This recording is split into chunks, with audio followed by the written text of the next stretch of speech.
ফুলসেরাতের কথা বলছি আপনাদেরকে। ফুলসেরাত, এই ফুলসেরাতের বর্ণনা দিয়েছেন প্রখ্যাত উলামায়ে কেরাম। একটা চুলকে 70টা টুকরা করলে যত চিকন হয়, ফুলসেরাতরা তার চাইতে আরো কঠিন চিকন হবে।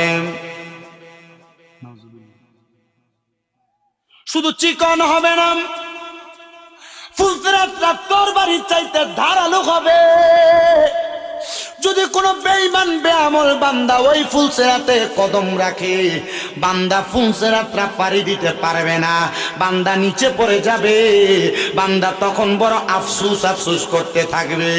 এ দুনিয়ার মুসলমান, এ নবীর উম্মতের দল, আমি আপনাদের কাছে আয়াতে কারিমা দুইটা তেলাওয়াত করেছি, একটা পরিপূর্ণ আর একটা খণ্ড বিশেষ। আল্লাহ তাআলা কোরআনুল কারিমে পড়ে, বিসমিল্লাহির রহমানির রহিম, লা ইয়াস্তাউই আসহাবুন নারি ওয়া আসহাবুল জান্নাহ, আসহাবুল জান্নাতি হুমুল ফাইজুন। আল্লাহ তাআলা বলেন জান্নাতি এবং জাহান্নামীরা একরকম নয়। আসহাবুল জান্নাতি হুমুল ফাইজুন, যারা জান্নাতি তারা হলো সফল কাম। এই মুসলমানেরা, জান্নাতীরা কেন সফল কাম জানো?